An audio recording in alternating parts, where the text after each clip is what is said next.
بسم اللہ الرحمن الرحیم۔ السلام علیکم، آپ دیکھ رہے ہیں الف نیوز اور میں ہوں آپ کے ساتھ ماجد علی۔ شامل کرتے ہیں پاکستان اور دنیا بھر سے ون لائن ہیڈ لائنز۔ کوئی انسانی امداد غزہ میں داخل نہیں ہوگی، اسرائیل کی ہٹ درمی۔ اسرائیل نے اپنی ہٹ درمی برقرار رکھتے ہوئے ایک بار پھر کہا ہے کہ وہ غزہ میں انسانی امداد کو داخل ہونے نہیں دے گا۔ قطری نشریاتی ادارے الجزیرہ کی رپورٹ کے مطابق اسرائیلی وزیر دفاع نے social media platform X پر لکھا کہ اسرائیل کی پالیسی بالکل واضح ہے کہ غزہ میں کسی بھی انسانی امداد کے داخلے کی اجازت نہیں دی جائے گی۔ کارٹز نے لکھا کہ انسانی امداد کو غزہ پٹی میں داخل ہونے سے روکنا فلسطینی مزاحمتی تنظیم حماس پر دباؤ ڈالنے کا ایک اہم ذریعہ ہے۔ ان کا مزید کہنا تھا کہ حقیقت میں کوئی بھی غزہ میں کسی انسانی امداد کی اجازت نہیں دے گا اور نہ ہی اس قسم کی کسی امداد کی اجازت دینے کی کوئی تیاری کی جا رہی ہے۔ اسرائیلی وزیراعظم کا غزہ کا دورہ، حماس کو مزید حملوں کی دھمکی۔ اسرائیلی وزیراعظم نیتن یاہو نے منگل کے روز شمالی غزہ کا دورہ کیا، جہاں فوج نے اس علاقے پر اپنی فضائی اور زمینی کارروائی جاری رکھے ہوئے ہے۔ اسرائیلی وزیر دفاع کے ہمراہ کیے گئے اس دورے میں نیتن یاہو نے حماس کو مزید حملوں کی دھمکی دی ہے۔ ان کے دفتر سے جاری ایک بیان میں کہا گیا ہے کہ وزیراعظم نیتن یاہو نے منگل کو شمالی غزہ کی پٹی کا دورہ کیا۔ انہوں نے وہاں سے کہا کہ حماس کو زیادہ سے زیادہ ضربیں لگیں گی۔ انہوں نے مزید کہا کہ ہم یرغمالیوں کی رہائی اور جنگ کے تمام اہداف حاصل کرنے کے لیے پرعزم ہیں۔ فلسطینیوں کی نسل کشی مقبوضہ مغربی کنارے تک پھیل رہی ہے۔ نمائندہ اقوام متحدہ مقبوضہ فلسطینی علاقوں میں انسانی حقوق سے متعلق اقوام متحدہ کی خصوصی نمائندہ فرانسسکا البانیز نے خبردار کیا ہے کہ غزہ کی پٹی میں فلسطینی شہریوں کو نسلی صفائی سے بچانے کا وقت ختم ہو رہا ہے۔ یہ نسل کشی مقبوضہ مغربی کنارے تک پھیل رہی ہے۔ انہوں نے اس بات پر بھی زور دیتے ہوئے کہا کہ اقوام متحدہ اب ٹوٹ پھوٹ کا شکار ہے اور اس کی تنظیم کے طور پر کام کرنے کی صلاحیت مکمل طور پر مفلوج ہے۔ ڈونلڈ ٹرمپ کا بڑا قدم، چینی درآمدات پر 245% ٹیرف عائد کر دیا۔ امریکی صدر ڈونلڈ ٹرمپ نے چین کے ساتھ تجارتی جنگ کو نئی سطح پر پہنچاتے ہوئے چینی مصنوعات پر 245% ٹیرف عائد کرنے کا حکم نامہ جاری کر دیا۔ وائٹ ہاؤس کے مطابق یہ فیصلہ چین کی جانب سے جوابی معاشی اقدامات کے رد عمل میں کیا گیا ہے۔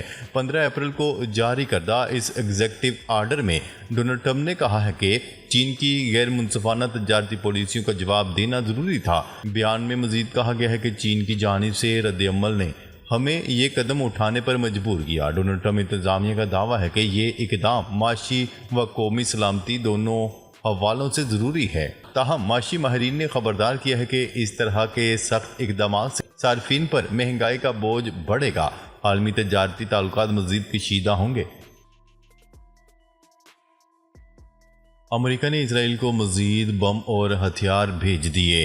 امریکہ نے اسرائیل کو مزید ہتھیار روانہ کر دیے۔ اسرائیلی براڈ کاسٹنگ اتھارٹی کے مطابق 6 طیارے MK-84 بم کلسٹر، گولہ بارود اور دیگر ہتھیار لے کر اسرائیل پہنچ گئے۔ اسرائیلی براڈ کاسٹر اتھارٹی نے بتایا کہ حالیہ دنوں میں درجنوں فوجی مال بردار طیارے گولہ بارود لے کر اسرائیل پہنچے ہیں۔ ہتھیار فراہمی ایران کے خلاف ممکنہ کارروائیوں کی تیاری کا حصہ ہے۔ امریکہ سے تجارتی جنگ، چین اور بھارت میں قربتیں بڑھنے لگیں۔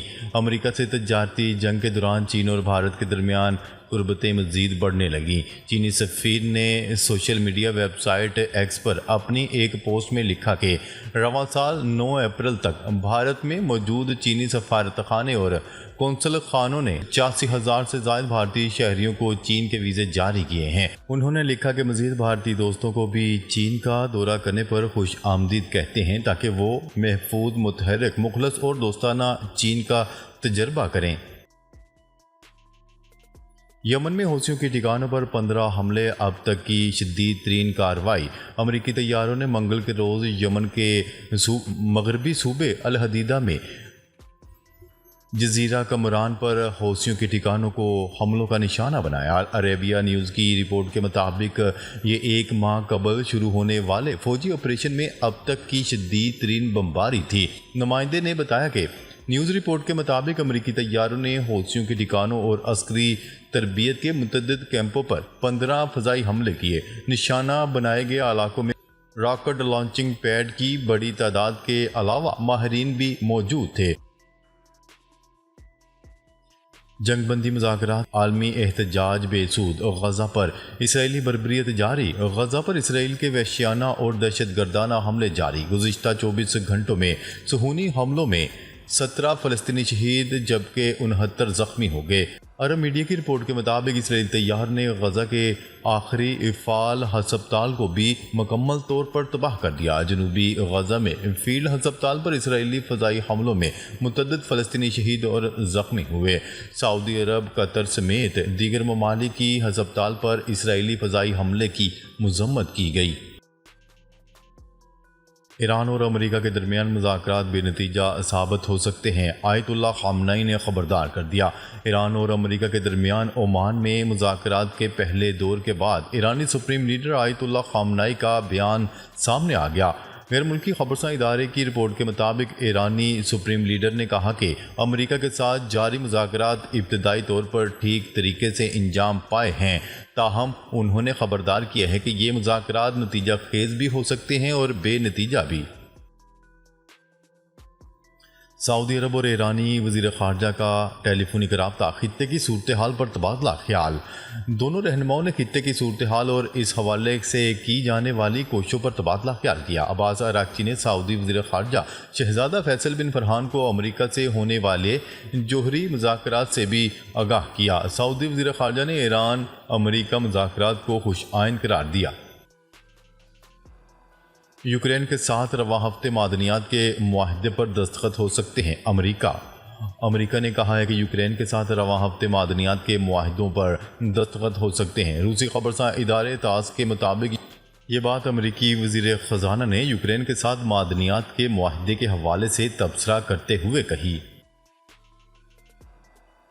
حماس کا کہنا ہے کہ غزہ میں بمباری کے بعد یرغمالی امریکی اسرائیلی فوجی سے رابطہ منقطع ہو گیا۔ حماس کے عسکری ونگ نے اعلان کیا ہے کہ اس کا غزہ میں امریکی اسرائیلی فوجی کی حفاظت کرنے والی ٹیم کے ساتھ رابطہ ختم ہو چکا ہے، جبکہ ان کے مقام کو براہ راست اسرائیلی بمباری سے نشانہ بنایا گیا۔ القسام بریگیڈ کے ترجمان ابو عبیدہ کا کہنا ہے کہ ایسا لگتا ہے کہ قابض فوج جان بوجھ کر اسے مارنے کی کوشش کر رہی ہے اور وہ اس لیے اپنے لوگوں کے خلاف نسل کشی جاری رکھنے کے لیے دوہری شہریت رکھنے والے قیدیوں کے دباؤ سے خود کو آزاد کروا رہی ہے۔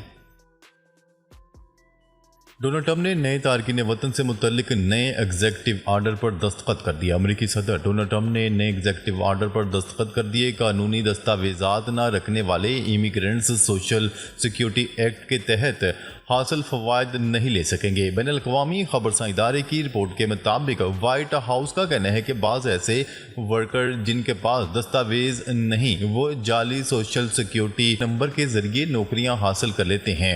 امریکہ کے محکمہ حکومتی استعداد کار نے غیر قانونی امیگرینٹس کو گھروں اور نوکریوں سے بے دخل کرنے کے لیے وفاقی حکومت سے لوگوں کا ذاتی ڈیٹا جمع کرنا شروع کر دیا۔ نیٹو کا ساتھ دینے کا مقصد یہ نہیں کہ جنگوں کے لیے فنڈنگ کریں، امریکہ۔ ترجمان امریکی محکمہ خارجہ نے کہا ہے کہ صدر ڈونلڈ ٹرمپ اور وزیر خارجہ مارکو روبیو واضح کر چکے ہیں کہ ہم نیٹو کے ساتھ ہیں، لیکن اس اتحاد کا ساتھ دینے کا مقصد یہ نہیں ہے کہ جنگوں کے لیے فنڈنگ کریں۔ تاہم پریس کانفرنس سے خطاب کرتے ہوئے ترجمان ٹیمی بروس نے ان رپورٹس کو مسترد کر دیا جن میں دعویٰ کیا گیا تھا ڈونلڈ ٹرمپ انتظامیہ نیٹو کے لیے امریکی فنڈنگ کو کم کرنے کی کوشش کر رہی ہے۔ ٹیمی بروس کا مزید کہنا تھا کہ امریکہ اب اس بات کو یقینی بنانا چاہتا ہے کہ نیٹو میں موجود اقوام اس کے اصل مشن کو بروئے کار لائیں۔ امریکہ کا نیا منصوبہ چین کو عالمی سطح پر تنہا کرنے کی کوشش۔ امریکہ نے چین کو عالمی سطح پر تنہا کرنے کے لیے ایک نیا منصوبہ تیار کر لیا ہے، جس میں ٹیرف مذاکرات کو بطور ہتھیار استعمال کیا جائے گا۔ امریکی میڈیا رپورٹ کے مطابق واشنگٹن 70 سے زائد ممالک سے مطالبہ کرے گا کہ وہ چین کے ساتھ تجارت کو محدود کریں۔ ان ممالک سے کہا جائے گا کہ اگر وہ امریکی ٹیرف سے بچنا چاہتے ہیں تو انہیں اپنی سرزمین پر چینی کمپنیوں کی موجودگی ختم کرنا ہوگی اور چین کو سامان کی ترسیل کی اجازت نہ دی جائے۔ مہاجرین واپس اپنے وطن آ جائیں اور اپنے ملک کو آباد کریں۔ افغان قونصل جنرل پشاور میں تعینات افغان قونصل جنرل حافظ محب اللہ شاکر نے کہا ہے کہ افغانستان آزاد ہے اور وہاں امن قائم ہو چکا۔ افغان مہاجرین واپس اپنے وطن آ جائیں اور اپنے ملک کو آباد کریں۔ ایران کی مشکلات میں مزید اضافہ، برطانیہ نے مزید پابندیاں عائد کر دی۔ برطانوی حکومت نے ایران پر مزید پابندیاں عائد کر دیں۔ غیر ملکی خبرساں ادارے کی رپورٹ کے مطابق ان نئی پابندیوں کی وجہ ایرانی حکومت کی حمایت سے دشمنی پر مبنی کارروائیوں کا حصہ بننا بتایا گیا ہے۔ برطانوی حکومت کی ان پابندیوں کے اعلان کو سرکاری ویب سائٹ پر دکھایا گیا اور ایرانی ادارے کے علاوہ شہری کے اثاثے منجمد کرنے اور ڈائریکٹر کو ڈسکوالیفائی قرار دینے کا کہا گیا۔ چین کا ایئر لائن کمپنیوں کو امریکہ سے بوئنگ طیارے نہ خریدنے کا حکم۔ غیر ملکی خبرساں ایجنسی کی رپورٹ کے مطابق چین اور امریکہ کے درمیان تجارتی جنگ بڑھنے لگی۔ اس حوالے سے چین نے امریکہ کے خلاف ایک اور اہم قدم اٹھا لیا۔ چین نے ایئر لائن کمپنیوں کو بوئنگ طیارے نہ خریدنے کے احکامات جاری کر دیے۔ چین نے ایئر لائن کمپنیوں کو امریکی کمپنیوں سے آلات اور پرزہ جات بھی نہ خریدنے کا حکم دے دیا۔ ملک بھر میں درجہ حرارت زیادہ اور بارشیں معمول سے کم برسنے کی پیش گوئی۔ رپورٹ کے مطابق ملک بھر میں درجہ حرارت زیادہ اور بارشیں معمول سے کم برسیں گی۔ درجہ حرارت میں اضافہ جنوبی پنجاب، سندھ اور بلوچستان میں ہیٹ ویو کا سبب بنے گا۔ جنوبی پنجاب، سندھ اور بلوچستان میں درجہ حرارت 45 ڈگری سینٹی گریڈ تک جانے کا امکان ہے۔ ناظرین، اب تک کے لیے اتنا ہی۔ مزید خبریں لے کر بہت جلد آپ کی خدمت میں حاضر ہوں گے۔ تب تک کے لیے اپنا خیال رکھیے گا۔ اللہ نگہبان۔